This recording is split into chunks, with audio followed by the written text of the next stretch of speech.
ఇవాళ విజయసాయి రెడ్డి గారు ట్విట్టర్లో కొన్ని వ్యాఖ్యలు చేయడం మీరందరూ చూసే ఉంటారు. ఇటు బ్రోకర్నని సంబోధిస్తానన్ను, పైగా డీజూరే ఫైనాన్స్ మినిస్టర్ ఒకరు, డిఫాక్టో ఫైనాన్స్ మినిస్టర్ ఒకరు అని ఇట్లా అన్నీ కూడా. అయితే ఇక్కడ కొంచెం జ్ఞాపకం అన్నమాట, మన మెమరీ గనక రీకాల్ చేసుకుంటే ముగ్గురికి, విజయసాయి రెడ్డి గారికి, జగన్మోహన్ రెడ్డి గారికి, నిమ్మగడ్డ ప్రసాద్ గారికి మే 9, 2013లో బెయిల్ నిరాకరించేటప్పుడు సుప్రీంకోర్టు మాట ఉంది, క్షణికావేశంలో ఎవరన్నా మర్డర్ చేస్తారు కానీ ఒక ఎకనామిక్ ఒఫెన్స్ చేసేవాళ్ళు deliberate design with an I on personal profit చేస్తారు. అండ్ ఇలాంటి వాళ్ళు చేసే డ్యామేజ్ నేషనల్ ఎకానమీకి కానీ నేషనల్ ఇంట్రెస్ట్కి కానీ చెప్పలేనంత ఎక్కువ అని చెప్పేసి క్లియర్గా చెప్పారు. చెప్పుతానే విజయసాయి రెడ్డి గారి పైన కొన్ని కమెంట్స్ చేశారు, డైరెక్ట్గా ఆయన పైన పర్సనల్గానే చేశారు కొన్ని. ఏమని, ఆయన చార్టెడ్ అకౌంటెంట్ కాబట్టి ఆయన ఏ విధంగా హైలైట్ చేశారు, ఏ విధంగా ఫ్రాడ్ చేశారు అనేది. ఏమని, జగతి పబ్లికేషన్స్ వాల్యుయేషన్ ఏదైతే ఉందో Deloitte Touche Tohmatsu private limited and Jagadeesan and కోతోటి వాల్యుయేషన్ చాలా పెంచి 350 రూపాయల ప్రీమియం తోటి వివిధ కంపెనీలకు అలాట్మెంట్ చేసి ఫ్రాడ్యులెంట్గా డబ్బులు తీసుకున్నారు. అండ్ ఈయన చార్టెడ్ అకౌంటెంట్ అని చెప్పేసి కూడా క్లియర్గా ఆయన దాంట్లో డీటెయిల్డ్గా రాశారు ఆయన ఏ విధంగా చేశారు అని. చేస్తా Vijayasai Reddy has played a main role in pumping crores of rupees to Jagati Publications Private Limited through several companies like Artilligence Bio Innovations, Bay Inland Finance, ఇట్లా పేర్లు కూడా రాసుకొచ్చింది సుప్రీంకోర్టు. ఇక్కడ ఒకటి చెప్దాం అనుకుంది ఏంటంటే, ఆ టైం అప్పుడు as chartered accountant founder director Jagati పబ్లికేషన్స్గా విజయసాయి రెడ్డి గారు చేసిన ఫ్రాడ్కి అద్దం పడతా సుప్రీంకోర్టు డీటెయిల్డ్గా ఈ నోట్స్ రాసింది. అందులో ఏంటి, ఈ ఆర్టిలిజెన్స్ బయో ఇన్నోవేషన్స్ అనే కంపెనీ బాంబే స్టాక్ ఎక్స్చేంజ్లో వ్యాపార లావాదేవీలు నడిపిస్తున్న కంపెనీ, కూడా లిస్టెడ్ కంపెనీ. అయితే దాని షేర్ ప్రైస్ ఎంత అంటే ₹3, ₹4 మాత్రమే. ₹3, ₹4 మాత్రమే అది ట్రేడ్ అవుతూ ఉండింది. కానీ ఆ కంపెనీ ఒక అన్లిస్టెడ్, అంటే పబ్లిక్గా ట్రేడ్ అవ్వని కంపెనీ జగతి పబ్లికేషన్స్లో ₹350 ప్రీమియంతో షేర్లు కొంది. అంటే అర్థం చేసుకోవాల్సింది ఏంటి, విజయసాయి రెడ్డి గారి అంత ఫ్రాడ్యులెంట్ చార్టెడ్ అకౌంటెంట్ ఇంకెవరన్నా ఉంటారా? ఈ విధంగా డబ్బులు సమీకరించారు క్విడ్ ప్రో కోలో అని చెప్పనగాక చెప్పింది సుప్రీంకోర్టు. వీళ్ళంతా ఒక ఆర్థిక ఉగ్రవాద కోవకి చెందిన వాళ్ళన్నట్టు ఇంప్రెషన్ ఇచ్చింది. అలాంటి ఆయన నన్ను స్టాక్ బ్రోకర్ ఫైనాన్సెస్ ఆర్గనైజ్ చేశాడు అని చెప్పేసి అని సంబోధిస్తారు. కరెక్ట్, నేను హైదరాబాద్ స్టాక్ ఎక్స్చేంజ్లో బ్రోకర్గా పనిచేశాను. నా పైన ఏమన్నా ఆరోపణలు ఉన్నాయా? నేను డైరెక్టర్గా కూడా చేశాను. నా పైన ఏమన్నా ఆరోపణలు ఉన్నాయా? 15 సంవత్సరాల నుంచి ఒక న్యూస్ పేపర్కి ఆర్టికల్స్ కూడా రాస్తున్నా. అవి పాపులర్ కాలేదా? కానీ నీ పైన నువ్వు ఒక చార్టెడ్ అకౌంటెంట్ అయినా ఆ కోవకి, అంటే చార్టెడ్ అకౌంటెంట్ కమ్యూనిటీకి చీడ పురుగులాగా పుట్టావు. అసలు ఈ ఫ్యాక్ట్ ఇప్పటికీ ఆ ఇన్స్టిట్యూషన్ నిన్ను ఎక్స్పెల్ చేయాల్సింది. నువ్వు ఇంకా ఆ ఇన్స్టిట్యూషన్లో ఉన్నావు, అసలు చార్టెడ్ అకౌంటెంట్ మెంబర్గా ఉన్నావంటే ఆ కమ్యూనిటీకి బ్యాడ్ నేమ్ తీసుకొస్తున్నావు. పైగా ఒక రాజకీయ పార్టీలో ఉన్నావు కాబట్టి రాజ్యసభ మెంబర్ కూడా అయ్యావు. ఇవాళ ఆయన బిహేవియర్కి రాజ్యసభ నుంచి కూడా ఎక్స్పెల్ చేయాలని లెటర్ రాస్తున్నాను నేను. అండ్ ఇన్ఫ్యాక్ట్ కోర్టులు కూడా ఏ కండిషనల్ బెయిల్ ఈయనకి ఇచ్చింది. మేలో సుప్రీంకోర్టు ఇది చేసిన తర్వాత 4 నెలల్లో ఇన్వెస్టిగేషన్ కంప్లీట్ చేసి ఆ తర్వాతే బెయిల్ ఆర్డర్ కన్సిడర్ చేయాలంటే సెప్టెంబర్ 2013లో బెయిల్ ఇచ్చారు. ముగ్గురికి వచ్చింది. నలుగురికి, ఇన్ఫ్యాక్ట్ బ్రహ్మానంద రెడ్డి గారు కూడా ఉన్నారు ఇలా ముగ్గురితో పాటు, విజయసాయి రెడ్డి, నిమ్మగడ్డ ప్రసాద్, వైఎస్ జగన్మోహన్ రెడ్డి. బెయిల్ ఇచ్చినప్పుడు కండిషన్స్ ఏంటి? ఆ కండిషన్స్ని బట్టి నీ పబ్లిక్ బిహేవియర్ ఎట్లా ఉండాలి? మీ పబ్లిక్ బిహేవియరు దాన్ని బట్టి చూస్తూ ఉంటే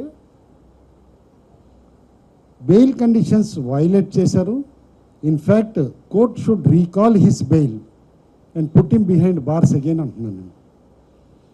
లేదు నేను పునీతుడిని, ఇచ్చిన బెయిల్ ప్రకారం పర్ఫెక్ట్గా ఉన్నా, నేను రాజ్యసభ మెంబర్ని ఇవ్వాలంటే నేను ఒక్కటే ఛాలెంజ్ ఇస్తున్నా విజయసాయి రెడ్డి గారికి, నువ్వు నిజంగా కడిగిన ఆనిముత్యంలాగా నువ్వు నీ నాయకుడు జగన్మోహన్ రెడ్డి బయటికి రావాలి అని అనుకుంటే కేసులు సాగదీయకుండా కోర్టుకి ఉత్తరం పెట్టండి. 3 నెలలు కానీ లేకపోతే పోనీ 6 నెలలు తీసుకోండి. 6 నెలల్లో మా కేసులన్నీ సాల్వ్ చేసేయండి.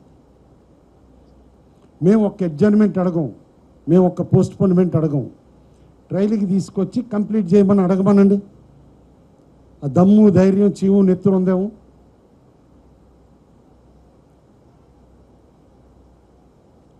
ఈ ఫ్రాడ్ కేసులు, పొలిటికల్లీ మోటివేటెడ్ కేసులు ఇవన్నీ మాట్లాడే బదులు 6 నెలల్లో తేల్చేసేమనండి. చెప్తున్నా, వెరీ ఫస్ట్ కేసులో కన్విక్షన్ వచ్చే మనిషి both Jaganmohan Reddy, Vijayasai Reddy, A1, A2 ఇద్దరు వెరీ ఫస్ట్ కేసులో జైలుకి వెళ్ళే కేసులు. అందుకని చెప్పి బెస్ట్ ఆఫ్ ది లాయర్స్ కంట్రీలో లక్షలకి లక్షలు, అంటే రోజుకి 7 లక్షలు, 10 లక్షలు, 20 లక్షలు ఛార్జ్ చేసే లాయర్లను పెట్టుకుని ఆర్గ్యుమెంట్లకి ఇన్ని సంవత్సరాలు లాగుతూ వచ్చారు. 2013 నుంచి 19 వరకు లాగుతూ వచ్చారు కేసుని. నిజంగా మీరు ఇన్నోసెంటు, మీరు నిర్దోషులు అంటే 6 నెలల్లో తేల్చేసేమని పెట్టండి. మీరే, మీకు భయం, కన్విక్షన్ ఖచ్చితంగా అవుతుందని చెప్పేసి తెలుసు. అందుకని మీరు చేయలేరు. ఆయన చెప్తున్నాడు కదా ఇవాళ, నన్ను బ్రోకరు అని అన్నాడు. నా పైన ఎలిగేషన్స్ ఉంటే చూపించమంటున్నా. నా లైఫ్ అంతా ఓపెన్ బుక్. ఏదన్నా కేసు ఉందా చెప్పమంటున్నా. నీ పైన ఇంత పెద్ద చిట్టా ఉంది. మొన్న జగన్మోహన్ రెడ్డి గారిది 31 పేజీలు ఎఫిడవిట్లో పెట్టారంటే నేను అనుకుంటాం రాజ్యసభ దానప్పుడు విజయసాయి రెడ్డిది కూడా అంతే పెద్ద ఎఫిడవిట్ ఉంటుంది. అది రాజ్యసభ కాబట్టి ఎవరు పట్టించుకోలే ఆ కేసులు affidavit. And stock broker community అంటే ఒక డెరగేటరీ కమ్యూనిటీ కాదండి. ఇవాళ అమిత్ షా కూడా స్టాక్ బ్రోకర్గా చేసినాడే, ఒక నేషనల్ పార్టీ ప్రెసిడెంట్ కూడా అయ్యాడు. ఎకనామిక్ కమ్యూనిటీకి ఒక life line stock broking community. కాబట్టి ఏదో తీసి పారేసేలాగా, దిగజార్చేలాగా మాట్లాడటం సబబు కాదని అంటున్నా. అండ్ ఇంకొకటి, యనమల రామకృష్ణుడు గారు డీజూరే ఫైనాన్స్ మినిస్టర్, నేను డిఫాక్టో ఫైనాన్స్ మినిస్టర్ అంట. ఎప్పుడన్నా ఫైనాన్స్ మినిస్ట్రీ మీటింగ్స్లో కానీ ఆర్ ఫైనాన్స్ మినిస్ట్రీ డెసిషన్ మేకింగ్లో కానీ నేనేమన్నా పార్టిసిపేట్ అయ్యానో చూపించమనండి. ఆయన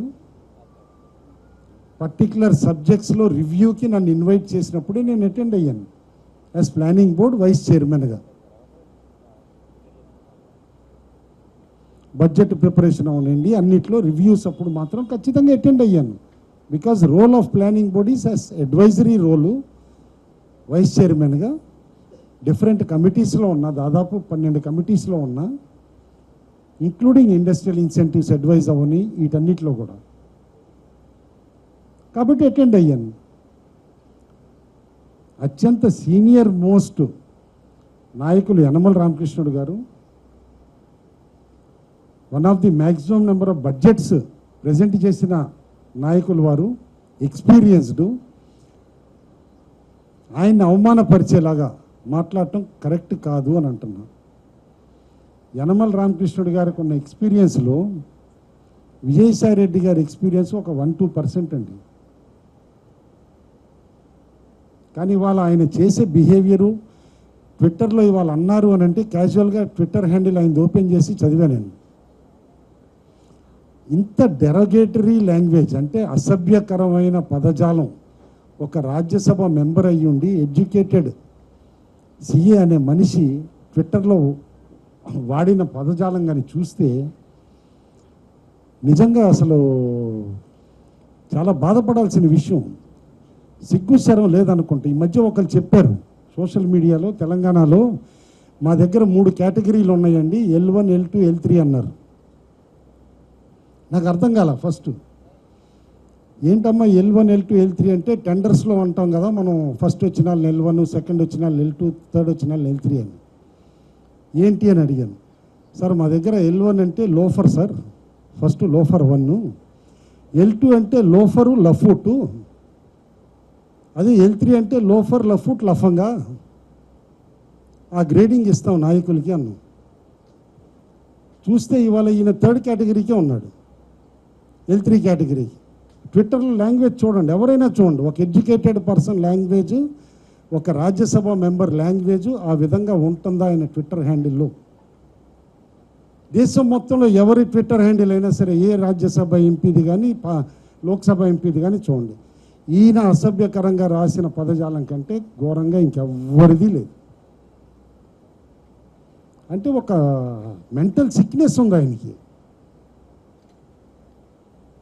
ఆ మెంటల్ సిక్నెస్ నుంచి బయటికి రావాలి ఆయన. సీఏ అంటే సీఏగా బిహేవ్ చేయమంటున్నాను. ఓపెన్గా సుప్రీంకోర్టు కమెంట్ చేసింది, నువ్వే ఫౌండర్, డైరెక్టర్, ఆడిటర్గా ఇంత ఫ్రాడ్ చేసి 350 రూపాయలకి షేర్లు అంటగట్టేసి చేసావని. ఆ రోజు నుంచి ఈ రోజు వరకు ఆ జగతి పబ్లికేషన్స్ పోనీ డివిడెండ్ ఇచ్చిందా? రూపాయి డివిడెండు అంటే నువ్వు ఫ్రాడ్ చేసినట్టే కదా. ఆ రేట్లో డబ్బులు దొబ్బేసి ఇన్వెస్టర్స్ అందరి దగ్గర నుంచి. కాబట్టి ముందు నువ్వేంటి, నీ స్థాయి ఏంటి, నీ బ్యాక్గ్రౌండ్ ఏంటి, ఇవన్నీ చూసుకుని వేరే వాళ్ళపైన కమెంట్స్ చేస్తే కరెక్ట్ అని చెప్పేసి అని అంటున్నాను. కాబట్టి ఆయన ఇవాళ అన్న మాటలు ట్విట్టర్లో విత్డ్రా చేసుకుంటే వెల్ అండ్ గుడ్, లేకపోతే ఇంకా ఏం యాక్షన్ తీసుకోవాలో కూడా ఖచ్చితంగా ఆలోచిస్తాం.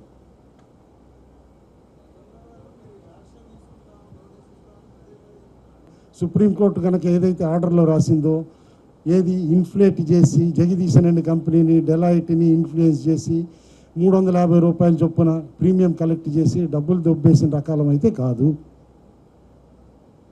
ఆ కోవకి చెందిన వాళ్ళం కాదు. కాబట్టి మీరు ఆ బ్యాచ్, కాబట్టి ఆ బట్టేబాజ్ బ్యాచ్ అయినప్పుడు ఎందుకు డీల్ చేయాలి? ఆ బట్టేబాజ్ బ్యాచ్ తోటి తెలంగాణ L3 కేటగిరీ బ్యాచ్ మీరు. ఆయన మాటలు అట్లా ఉన్నాయి. నేను ఆ మాటలు నేను చెప్పకూడదు అనుకున్నా కూడా కాస్త సివిలిటీ వదిలి అంటున్నా. సోషల్ మీడియాలో వచ్చిన మాటలే చెప్తాను. ఎందుకంటే ఇవాళ ఆయన ట్విట్టర్ హ్యాండిల్ చూశాను, ఇంకా ఎంత అసభ్యంగా మాట్లాడాడు. నేను ఎప్పుడు చూడను మామూలుగా లోకేష్ గారి పైన కానీ ముఖ్యమంత్రి గారి పైన కానీ. I should say he's an perverted mind. అది ఒక మెంటల్ సిక్నెస్ ఉన్న పర్వర్టెడ్ మైండే అట్లా రాస్తుంది. డిగ్నిఫైడ్గా క్రిటిసిజం చేయొచ్చు.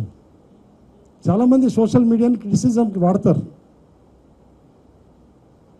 ఆయన చేసిన కమెంట్స్ తర్వాత కింద రిప్లైస్ ఉంటాయి కదా, చూసుకోవచ్చు కదా. నేను ఇదివరకు చెప్పే కదా, జీవీఎల్ గారు కమెంట్ చేస్తే కింద రాశారు ఒకళ్ళు, కనకదుర్గ గుడి దగ్గర అడుక్కోవటానికి కూడా పనికిరావయ్యా నువ్వు అని. ఆ స్థాయికి ఎందుకు దిగజార్చుకోవాలి? అన్నెసరీ అన్వారెంటెడ్ కమెంట్స్ రాసి. అరే మీడియాని కూడా ఒక డిగ్నిటీ తోటి, సివిలిటీ తోటి వాడుకుంటే అందరూ కూడా అప్రిషియేట్ చేస్తారు. కన్స్ట్రక్టివ్ క్రిటిసిజం చేయండి, అంతేగాని ఇట్లా ఒక డెరోగేటరీగా, అసభ్యకరంగా, హేళనగా, హేతుబద్ధత లేకుండా మాట్లాడితే ఖచ్చితంగా be prepared for such kind of criticism also. ఎందుకంటే ఓపిక ఒక లెవెల్ వరకే ఉంటుంది ఎవరికైనా.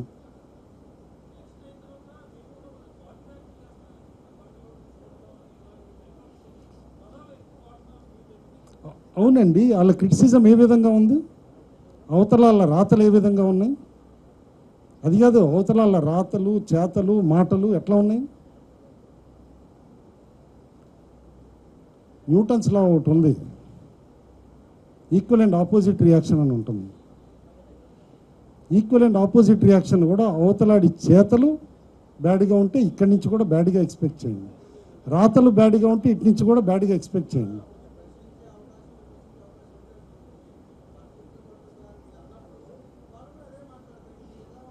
వాళ్ళు మాట్లాడారు కాబట్టి అట్లా మాట్లాడుతున్నాం. ఎవరు చూస్తారు కదా, ఎట్ సమ్ పాయింట్ వాళ్ళే ఇక బురద జల్లటానికి కూడా లేకుండా ఇదైపోతారు.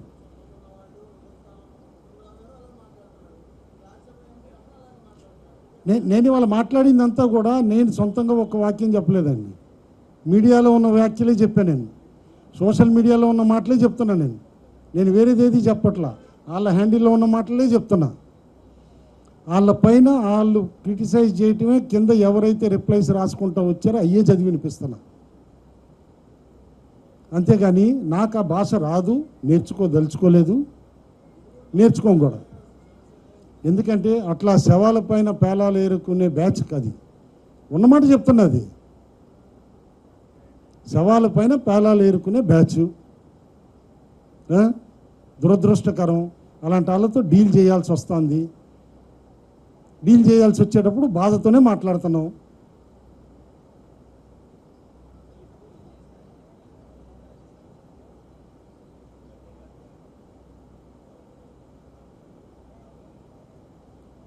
L3 కేటగిరీ అని తెలంగాణలో కోట్ చేస్తున్నారండి. L3 కేటగిరీ అని. L1 అయితే లోఫరు, L2 అంటే లోఫర్ ప్లస్ లఫూటు, L3 అయితే లోఫరు లఫూటు లఫంగా. ఖచ్చితంగా L3 కేటగిరీ మనిషి అది. ఇది కూడా ఏదో నేను ఇన్వెంట్ చేసింది కాదు, సోషల్ మీడియాలో చూస్తే అబ్బాయి ఇట్లా కూడా తిట్టచ్చు అనమాట అనిపించింది.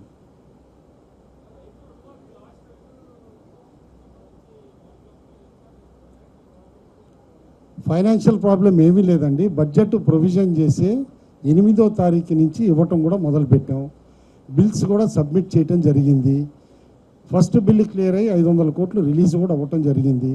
రెండో బిల్లు రిలీజ్ చేసే టైంకి ఆర్థిక శాఖని ఏ బిల్ అయినా సరే రిలీజ్ చేసే ముందు రివ్యూ చేయాల్సిందే అని చెప్పేసి ముఖ్య కార్యదర్శి గారు అడిగారు.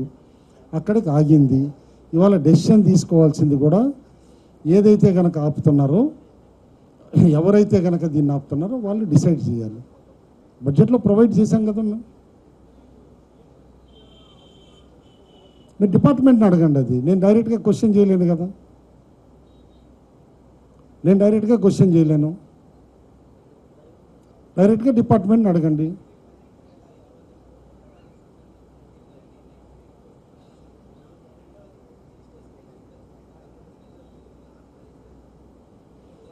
మీకు ఒకటి చెప్పనండి, మీడియాలో కూడా ఒకటి ఏంటంటే ఫిగర్ ఒకటి వస్తే అదేదో బొంబాస్టిక్ పెద్ద ఫిగరు కొత్తగా వచ్చింది అని చెప్పేసి ఆవేశపడిపోతారు. గత 15 సంవత్సరాల నుంచి, ఇప్పుడు కాదు నేను చెప్పేది 2004 అప్పటి నుంచి కూడా every year bills carry forward అవుతాయి. అప్పుడు సైజ్ ఆఫ్ ఎకానమీని బట్టి ఎన్ని 2000 కోట్లు క్యారీ అయినాయా, 3000 కోట్లు క్యారీ అయినాయా, 5000 కోట్లు క్యారీ అయినాయా అని.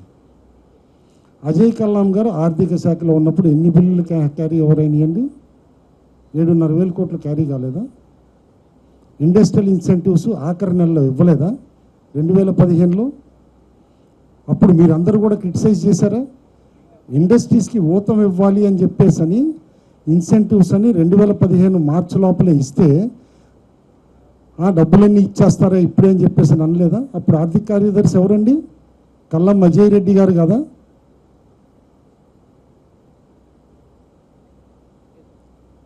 ఇట్స్ ఎ రొటీన్ ప్రాసెస్ గవర్నెన్స్లో. బిల్స్ క్యారీ అవ్వటం, నెక్స్ట్ ఇయర్లో క్లియర్ చేయటం అనేది రొటీన్ ప్రాసెస్. ఏదో కొత్తగా ఈ సంవత్సరమే క్యారీ ఫార్వర్డ్ చేశారు, ఇదివరకు ఎప్పుడు క్యారీ ఫార్వర్డ్ చేయలేదు. 2015-16 చూడండి, 16-17 చూడండి, 17-18 చూడండి, అప్పుడు 18-19కి రండి. ఇట్స్ ఎ రొటీన్ ప్రాసెస్ అంతే. ఈసారి ఏంటంటే సిఎఫ్ఎంఎస్ సిస్టమ్ ఉండటంతో మోస్ట్ ఎఫిషియెంట్గా ప్రతిదీ ఆన్ ట్రాక్ ఉంటుంది కాబట్టి మీకు ఎక్కువ కనిపిస్తుంది. ఇదివరకు డిపార్ట్మెంట్లో ఉండే కొన్ని అంతే. ఓకే, సింపుల్ అండి. సిఎస్ గారిని ఎవరు అపాయింట్ చేశారు? చీఫ్ ఎలక్షన్ కమిషనర్ కదా, ఢిల్లీ నుంచి కదా అపాయింట్ చేసింది. ఇవాళ సిఎస్ గారికి ఆర్డర్స్ ఎవరు ఇచ్చారని అంటున్నారు? ఈ కౌంటింగ్ది ఇది రివ్యూ సిఇఓ అని అంటున్నారు కదా. అంటే సిఇఓ గారు ఇచ్చే ఇన్స్ట్రక్షన్స్, సిఈసి గారి ఇన్స్ట్రక్షన్స్ని బట్టి సిఎస్ గారు పనిచేస్తున్నారు అని అనుకోవాలా? అసలు ఏమని అడుగుతున్నాను నేను. వినండి, అది అది అది వినండి. నెక్స్ట్ స్టెప్ అంటే కామన్ మ్యాన్గా అంతే కదా ఇంప్రెషను. అంటే ఇవాళ సిఎస్ గారు తీసుకుంటున్న ప్రతి step either CEC or CEO order చేస్తే చేస్తున్నట్టు అనుకోవాలా? అనుకుంటాం. As common man, as common man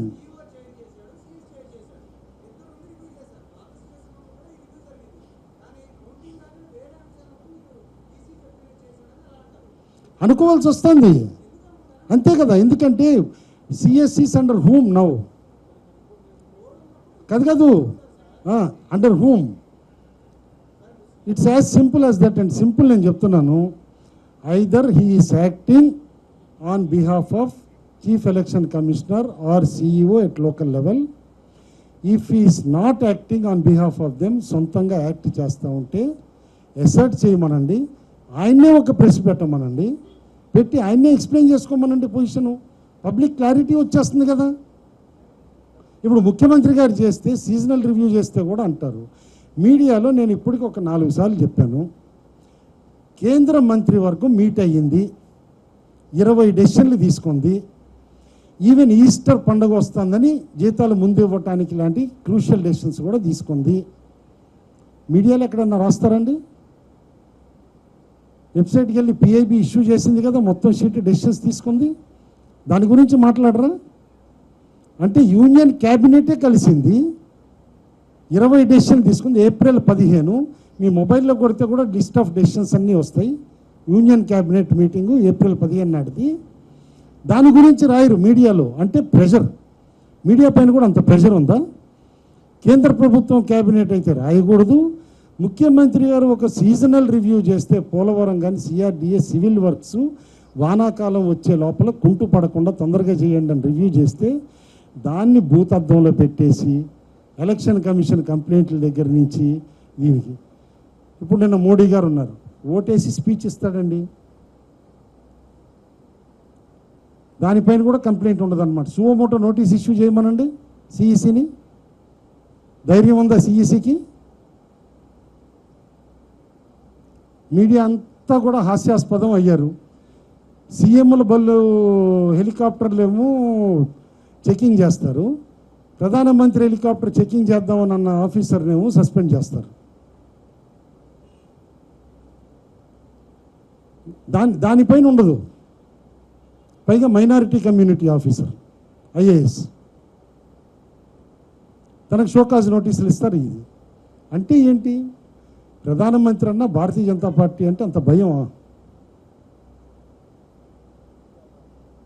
ఎంత భయం? రిమోట్ కంట్రోల్తో నడిపిస్తున్నారు. ఇప్పుడు మీరు ఇన్ని డౌట్లు అడిగారు సిఎస్ గారి పైన. సిఎస్ గారిని ప్రెస్ మీట్ పెట్టమనండి.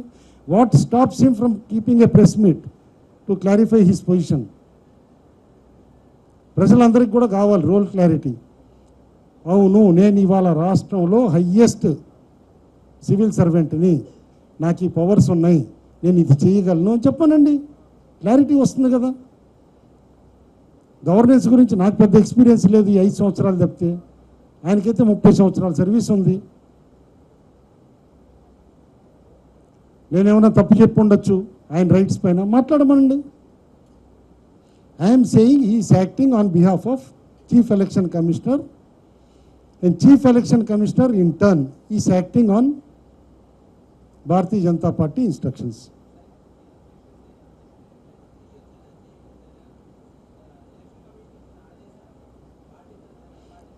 ఎలక్షన్ కమిషన్ చెయ్యాలనుకుంటే డైరెక్ట్గా రివ్యూ ఎలక్షన్ కమిషన్ చెయ్యొచ్చు, సిఈఓ గారు చెయ్యొచ్చు. Why is he delegating it to CS? He can do it on his own. CS can attend the meeting. నేను అంటున్నాను రోల్ క్లారిటీ ఇవ్వమంటున్నా.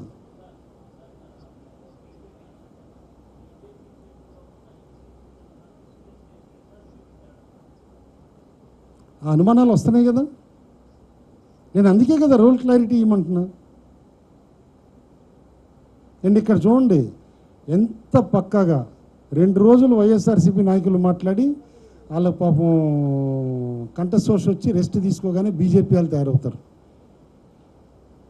వీళ్ళు 2 రోజులు నిన్న కన్నా లక్ష్మీనారాయణ దగ్గర నుంచి వాళ్ళు విష్ణువర్ధన్ రెడ్డి వీళ్ళు తయారవుతారు. ఈ 2 రోజులు వాళ్ళు బ్రేక్ తీసుకుంటారు. ఈ 2 రోజులు వీళ్ళది అయిపోగానే మళ్ళీ ఆ బ్యాచ్ మొదలవుతారు. ఎంత బ్యూటిఫుల్ టీం వర్క్ ఉంది. వాళ్ళ మోడీ గారు స్పీచ్లో ఇచ్చారు, నేను టీం పర్సన్ని, టీమ్ ఇండియా పర్సన్ అన్నాడు. కరెక్టే, చాలా టీమ్ ఇండియా పర్సన్ ఆయన.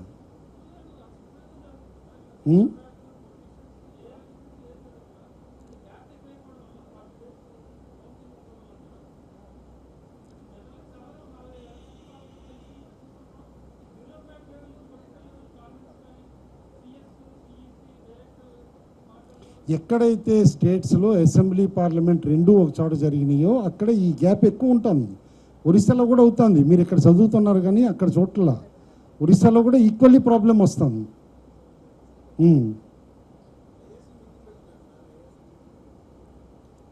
అవునండి, పెట్టుకోకూడదని ఆబ్జెక్షన్ ఉందా? కాదు పెట్టుకోకూడదని ఉందా? మీరు జర్నలిస్ట్ అసోసియేషన్లు మీటింగ్లు పెట్టుకోరా? మీరు పెట్టుకుంటారు కదా. ఐఏఎస్ ఆఫీసర్లు కూడా పెట్టుకున్నారు, వాళ్ళ అసోసియేషన్ ఉంది, మీటింగ్ పెట్టుకున్నారు.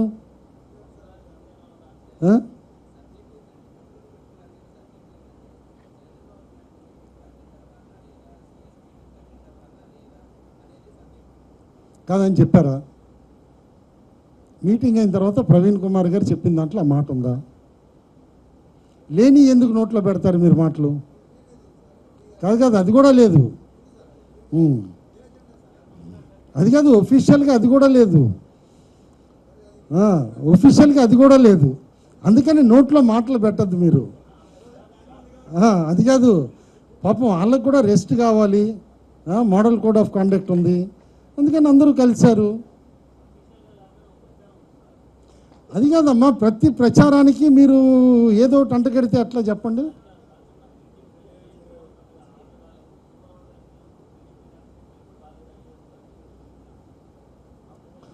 అంత సీన్ అయితే లేదులే అమ్మా, అంత సీన్ అయితే లేదు.